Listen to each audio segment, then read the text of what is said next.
Bonjour et bienvenue dans cette vidéo dans laquelle on va analyser la situation entre l'Ukraine et la Russie en faisant notamment un état des lieux des forces en présence et regarder également comment chaque camp se prépare à une éventuelle guerre. D'abord, pour comprendre la situation, il faut revenir un petit peu en arrière, notamment en Ukraine, à la fin de l'URSS. Quand le bloc soviétique s'effondre, en fait, toutes les armes qui sont positionnées dans les différents pays du bloc restent en position et deviennent la propriété des armées locales. Ça veut dire que l'Ukraine possède à ce moment-là 1 million d'hommes, 6000 chars de combat, 1500 avions de chasse multirôles et des chasseurs, 700 hélicoptères de combat, 400 navires de guerre, ainsi que la seule flottille de bombardiers stratégiques supersoniques, les Tupolev 160 tout neufs qui viennent juste d'être livrés, ainsi que des centaines de bombardiers lourds comme les Tupolev 95, les bombardiers supersoniques, le Tupolev 22, mais également 3500 ogives nucléaires. L'Ukraine est à ce moment-là la troisième puissance nucléaire dans le monde. Sauf qu'il y a une certitude, il y aura une paix universelle, tout se passe bien, les budgets militaires s'effondrent partout dans le monde, aux États-Unis, en Russie, en Europe. Donc logiquement, l'Ukraine est également dans ce mouvement et va commencer à se désarmer. Et va notamment signer ce qu'on appelle le mémorandum de Budapest. C'est un accord par lequel l'Ukraine accepte de rétrocéder la totalité de ses armes nucléaires à la Russie en échange d'un engagement, d'une signature de protection de ses frontières de 1991 par la Russie, qui est le grand frère, les États-Unis pour contrebalancer, également la Chine, la France et la Grande-Bretagne. Donc l'Ukraine a la certitude qu'elle va être défendue et cette garantie de paix, elle est confirmée en 1997 par la signature entre l'Ukraine et la Russie d'un accord qui s'appelle l'accord de fraternité, dans lequel la Russie reconnaît les frontières de l'Ukraine de 1991, c'est-à-dire qu'elle dit officiellement que la Crimée fera toujours partie de l'Ukraine. Donc fort de ses engagements militaires de part et d'autre et de la reconnaissance de ses frontières, l'Ukraine va accepter de se désarmer. Sur les 19 Tupolev 160 qu'elle possède, il y en a 8 qui vont être échangés avec la Russie en échange de la fourniture de gaz en 1999 et les USA vont directement financer la destruction, le démantèlement des appareils restants. C'est la même chose pour les Tupolev 95 MS et les Tupolev 22 dans le cadre des traités START 1. Il y a une destruction ou un retour en Russie du matériel et l'année suivante, c'est encore 1300 missiles balistiques et missiles de croisière qui vont être détruits. Les forces terrestres, elles suivent exactement le même mouvement. Vous avez le traité sur les armes conventionnelles en Europe qui impose une réduction et du coup, les forces armées sont quasiment laissées à l'abandon. Il n'y a plus aucune modernisation, il n'y a plus aucun achat qui va être réalisé jusqu'en 2014. À l'époque, il y a seulement 400 aéronefs qui vont être opérationnels à la veille de la guerre de 2014. Du coup, cette guerre, elle est très destructrice, évidemment. En 2015, vous n'avez plus que 222 appareils qui sont encore opérationnels. Dans le détail, 19 MiG-29 qui sont dédiés à la supériorité aérienne, 16 Sukhoi 27 qui sont des intercepteurs longue portée, 15 Sukhoi 25 qui sont orientés sur l'attaque au sol et le soutien aérien rapproché, et 11 Sukhoi 24 qui sont des bombardiers tout temps. Donc c'est vraiment la pire attrition qu'une armée ait connue au moins dans les 30 dernières années. Même l'armée de l'air syrienne ou irakienne n'ont pas été détruites dans une telle proportion. Du côté de la marine, c'est la même chose, elle perd 70% de ses forces et l'armée de terre, plus de 50% du matériel opérationnel est détruit.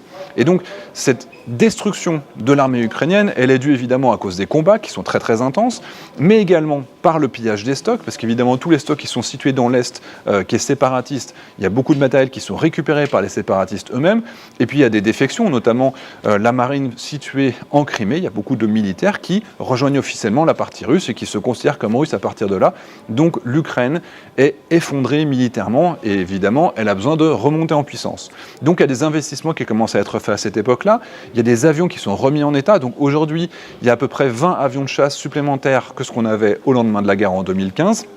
Et ils ont tous été modernisés avec des standards qui sont très intéressants, évidemment une avionique qui est modernisée, des capteurs de meilleure qualité, des nouveaux radars, des systèmes infrarouges plus efficaces, l'intégration également de missiles occidentaux, mais également l'acquisition directement de drones, notamment les drones d'origine turque, le TB2 qui est construit localement en Ukraine, qui a prouvé du coup sa valeur à de nombreuses reprises sur certains théâtres d'opération, notamment face au matériel russe en Libye, en Syrie et en Arménie, même si évidemment les résultats sont un petit peu plus faibles maintenant que les Russes ont adapté leur matériel à la présence de ce Bayraktar TB2, mais néanmoins, il a déjà été intégré dans les forces, puisqu'on a une première utilisation du TB2 par l'Ukraine contre un obusier séparatiste qui venait de tuer un soldat ukrainien en octobre 2021. Donc c'est intéressant d'avoir cette coordination entre un vecteur aérien et l'armée de terre, c'est quelque chose qui est très nouveau pour eux, mais du coup c'est opérationnel.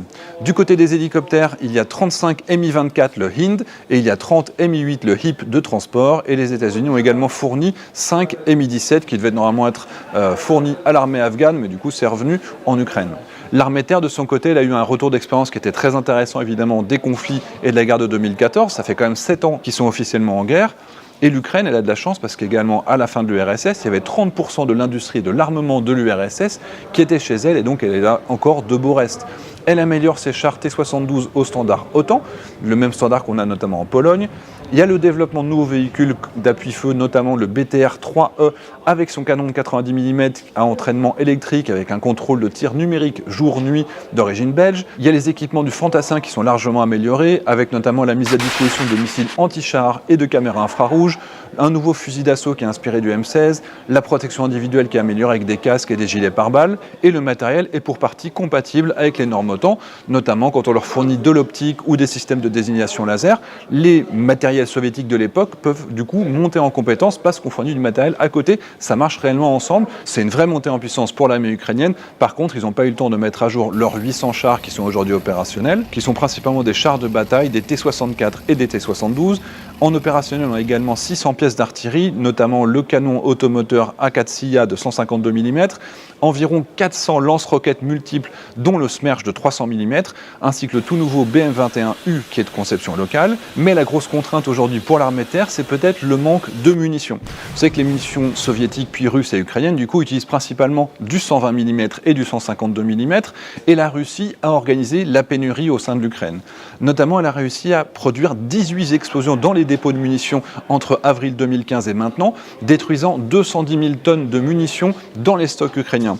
De la même manière, quand la République tchèque a voulu fournir du matériel à l'Ukraine, comme par hasard, il y a eu 2 explosions dans des dépôts de munitions qui allaient être transférés, et même la dernière usine en Europe, donc il y en avait une qui était dans l'est de l'Ukraine, qui est maintenant du côté des séparatistes, mais la seule usine qui peut encore produire des obus de bonne dimension se trouve en Bulgarie, et comme par hasard, le directeur de la production et le président de l'usine ont tous les deux été empoisonnés par un produit dérivé du Novichok, qui est un petit peu la signature des services russes aujourd'hui. Donc il y a évidemment cette difficulté, est-ce qu'ils auront suffisamment de munitions pour avoir une guerre sur le long terme? En tout cas, ils ont dû retirer du service certains matériels opérationnels simplement parce qu'il manquait de munitions. Il y a un élément qui est un point fort pour l'Ukraine en cas de guerre, c'est évidemment sa défense aérienne. Il y a des milliers et des milliers de canons de défense antiaérienne et des Manpads, donc qui sont tirés depuis l'épaule et qui sont très efficaces contre les chasseurs en basse altitude. Et on sait que la Russie n'a pas la capacité de voler très haut avec tous ces armements, puisqu'elle n'a pas toujours des armements de précision. Elle doit voler en basse altitude, on l'a vu en Syrie. Donc contre les hélicos, contre les chasseurs qui seraient en basse altitude, contre les drones également, l'Ukraine a beaucoup de matériel de basse altitude. Mais il y a également une centaine de systèmes de missiles à courte portée, comme le SA-19 qu'on appelle le Grison, et presque 400 systèmes de défense antiaériens lourds, dont plus de 200 systèmes S-300, une centaine de Tor et 72 missiles Buk. D'autant plus que ces systèmes ont été améliorés et ont été coordonnés avec un nouveau radar qui a été produit directement localement en Ukraine, un radar AESA, à balayage électronique actif, plus de 400 km de portée, un radar 3D également, qui est en réseau avec les missiles qui seront tout près du front. C'est-à-dire que d'habitude, on peut identifier quand il y a un radar, quand il y a un système antiaérien qui se déclenche, avec la guerre électronique, les Russes auraient pu l'identifier et le taper directement. Sauf que là, avec ce radar à très longue portée, il reste derrière le front, et par contre, il peut communiquer aux missiles qui seraient en première ligne, comme ça directement les chasseurs ou les hélicos qui arriveraient en première ligne, ils se font descendre sans avoir pu détecter qu'il y avait un système antiaérien qui était directement caché sur place. Donc on se doute qu'il y a des questions de renseignement, n'empêche que c'est une très grosse force.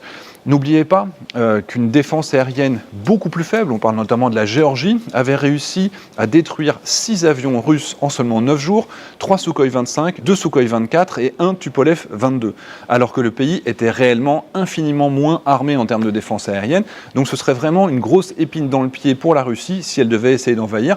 En tout cas, elle aurait du difficulté à avoir un espace aérien qui serait totalement maîtrisé, ce qui laisserait peut-être les forces au sol seules pour avancer, ce qui évidemment réduit leur efficacité et rend la situation plus difficile. D'ailleurs, si on regarde ce qui se passe du côté russe, le déploiement de force, il est juste gigantesque. On estime qu'il y a entre 120 et 150 000 hommes qui sont mobilisés, donc plus que les 100 000 militaires ukrainiens prêts au combat de l'autre côté. Et il y a de très nombreuses images satellites dont on dispose, qui sont en source ouverte, certaines qui viennent de Google Earth tout simplement, certaines qui viennent de Maxar, avec des dizaines de photos sur les sites en très haute définition. Par exemple, en Crimée, vous avez ici 2 photos du même endroit, à quelques semaines d'intervalle. On voit que les zones qui étaient vides sont maintenant remplies, avec notamment des chars. Quand on zoome ici, on voit ces pièces d'artillerie avec les canons. Ici, quand on monte, on a également de nombreux blindés, encore des canons. On change de zone toujours en Crimée, ici quand on est à Novozhelnoï, on voit des chars et 2 images qui permettent de voir encore une fois cette évolution et l'accumulation de troupes. À Bakhchisarai, on voit encore une fois de nombreux tanks et quand on zoome, on voit à quel point ils sont alignés les uns à côté des autres, donc ça fait des masses qui sont très importantes. Du côté de la Biélorussie, on peut par exemple zoomer sur Bretsky qui est à la frontière ukrainienne, il y a énormément de véhicules. À Osipovitchy, on voit notamment les missiles Iskander, qui sont des missiles balistiques sol-sol à 400 km de portée. Donc même s'ils ne sont pas directement sur la frontière, c'est vrai qu'ils menacent directement l'Ukraine. Si on regarde également à Obouzneznovski, on voit des transports de troupes et des blindés. À Reshitsa, il y a des campements, des tentes énormes. Il y a également des Iskanders qui sont détectés à Yelsk. Il y a une base aérienne de Lunetsk sur laquelle on a des missiles S-400 et des Sukhoi 25. Et la Russie d'ailleurs vient également d'annoncer officiellement que ça ne suffisait pas. Elle avance avec des Sukhoi 25 pour réaliser un exercice jusqu'au 20 février en Biélorussie. Si on regarde maintenant en Russie, à Yelna, on voit directement par exemple le 19 janvier des camps militaires avec de très nombreux véhicules. Quand on zoome, on voit vraiment ces groupes de véhicules blindés, des tanks, des tentes évidemment, des campements temporaires pour les militaires. À Klimovo, le 19 janvier, c'est la même chose avec des chars en très grand nombre. Donc il n'y a aucun doute sur l'accumulation des forces. Ils ne peuvent pas faire semblant qu'ils ne sont pas en train de se préparer à des mouvements qui pourraient être des mouvements d'ampleur. Et quand on regarde sur Internet, sur les médias sociaux, là c'est incroyable parce qu'ils n'arrivent plus à se cacher. Il y a des milliers de photos, des TikTok, des Twitter, des Facebook, des Instagram, il y en a partout, des V-Contact évidemment, avec par exemple ce thread sur Twitter qui est fait par Rob Lee, qui collectionne déjà plus de 1100 reports, et on voit des infos sur tous les moyens terrestres, maritimes et aériens qui sont déployés. Par exemple, sur TikTok, on a des transports de troupes sur l'autoroute M1 entre Moscou et Minsk. Il y a également des embouteillages à côté de Bryansk sur la route vers l'Ukraine dans lesquels on voit tous ces matériels. Il y a des chargements sur des camions aux alentours de Yelets. Il y a également ces systèmes de missiles côtiers, le Bastion, qui est transféré en Crimée depuis Krasnodar. Il y a également une cinquantaine de véhicules blindés, dont des BTR-80 qui sont vus à côté de Rostov-sur-Don. Il y a encore une fois des Iskander qui sont à Karatchev. Ici, on a au moins 8 hélicoptères lourds de combat qui se dirigent vers la Crimée. On a aussi par exemple ce train qui est identifié à Novgorod avec des véhicules amphibies, le 1V14, des chars de dépannage, le Brem, des véhicules de reconnaissance d'artillerie, le PRP-4, le véhicule radar, le SNAR 10 pour permettre du ciblage. Et on a même, quelque chose qui a été inattendu, le canon 2S7. Ça, le pion, il est très important parce qu'il est capable d'envoyer les bombes nucléaires tactiques russes. On n'attendait pas réellement un système qui est capable de balancer des bombes atomiques à côté de l'Ukraine, mais du coup, il les a déployés. Ça inquiète quand même pas mal de monde. Et c'est la même chose pour la marine, dans lequel on a des navires qui passent le Bosphore, donc là ils ont du mal à se cacher, puisqu'évidemment ils sont obligés de traverser la Turquie, et même la Russie confirme l'envoi de sous-marins et de navires. Ça fait beaucoup de monde. Du côté ukrainien, il y a un petit peu de renforts qui sont en train d'arriver, notamment il y a des matériels qui est offert par les pays de l'OTAN. Il y a 2000 missiles anti-chars Henlow par la Grande-Bretagne, avec un vrai pont aérien qui est mis en place avec des C-17. Il y a des manpads de type Grom pour la Pologne, ainsi que des Stinger pour les Pays-Bas, qui est un système de défense antiaérienne et anti-char double. Il y a également 650 millions de dollars de matériel qui est offert par les USA, ainsi que 120 millions par le Canada. Il y a 4000 obus de 152 mm qui sont transférés par la République tchèque. Il y a juste l'Allemagne par contre qui freine un petit peu parce que l'Estonie voulait offrir 42 canons D30 de 122 mm à Kiev, mais sous prétexte que ce matériel appartenait à l'Allemagne de l'Est justement à la fin du bloc, il y a une autorisation, il y a un refus, et donc l'Allemagne a refusé à l'Estonie l'autorisation d'offrir ce matériel à Kiev.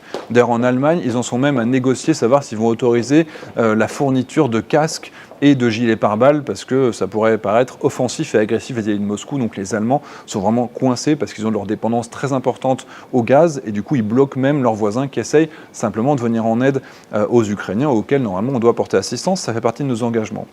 La marine, de son côté, elle est renforcée avec des frégates. Il y a également en ce moment 3 porte-avions qui sont en même temps en Méditerranée, dont évidemment le Charles de Gaulle, dont j'ai parlé il n'y a pas très longtemps.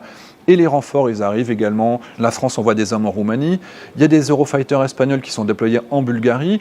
Et puis il y a aussi des déploiements, on se demande bien à quoi ils vont servir. L'annonce des Pays-Bas, on va y avoir des F-35 en Bulgarie, sauf qu'ils vont arriver au mois d'avril, c'est-à-dire a priori après le conflit, puisque s'il doit avoir lieu, il aura lieu probablement dans les prochaines semaines.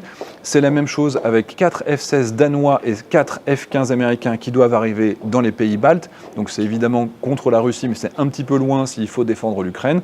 Donc on approche, on met du matériel qui est prêt sur le terrain.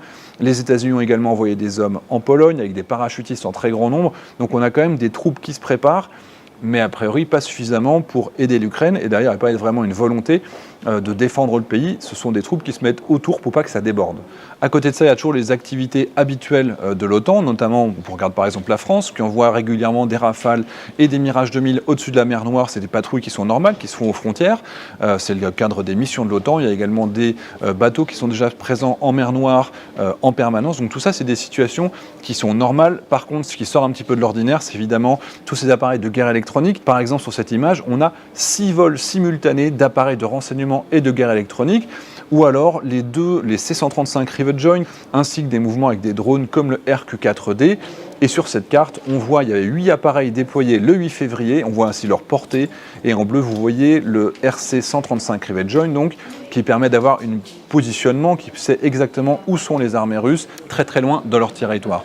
Donc au final, il y a quelques options quand même, tout n'est pas certain et la guerre n'est pas certaine. Si la Russie arrive à obtenir des concessions, notamment des concessions diplomatiques de la part de l'OTAN et même de l'Ukraine, si l'Ukraine accepte de renoncer à la Crimée et aux territoires séparatistes, peut-être que la Russie pourrait ne pas envahir. Par contre, une invasion complète de l'Ukraine avec les troupes actuelles est quand même très peu probable. Certes, 150 000 hommes, c'est gigantesque, c'est même plus que tout ce qu'on a dans l'armée de terre française, mais ce n'est pas suffisant pour envahir toute l'Ukraine qui aura à peu près 100 000 hommes et qui se prépare à cette guerre d'usure et à cette guerre de défense. Par contre, la possibilité d'envahir par exemple jusqu'à Kiev, d'imposer un nouveau gouvernement puis de se retirer, elle est possible. Politiquement, diplomatiquement, évidemment, c'est très compliqué à mettre en place, mais en termes matériels et humains, ça va être très très coûteux si on s'oriente sur cette option-là. La plus probable, de mon point de vue, ce serait plutôt d'imaginer une avancée de la part des séparatistes, du coup une attaque à l'est, et l'accumulation de forces qu'on a partout, même jusqu'en Transnistrie, comme vous le voyez sur cette carte, c'est réellement pour empêcher l'Ukraine de mettre toutes ses troupes au bon endroit, là où il va y avoir la vraie offensive. En maintenant des troupes prêtes à attaquer le long de la frontière en Biélorussie, en Ukraine et au sud en Transnistrie, et ben, l'armée ukrainienne, évidemment elle est inférieure, mais en plus elle est séparée en plein de fronts potentiels différents, et il n'y a qu'une petite partie des troupes qui seront au bon endroit pour pouvoir se battre, ce qui donnera évidemment un avantage aux séparatistes s'ils devaient avoir une offensive, aux séparatistes évidemment soutenus par l'armée russe.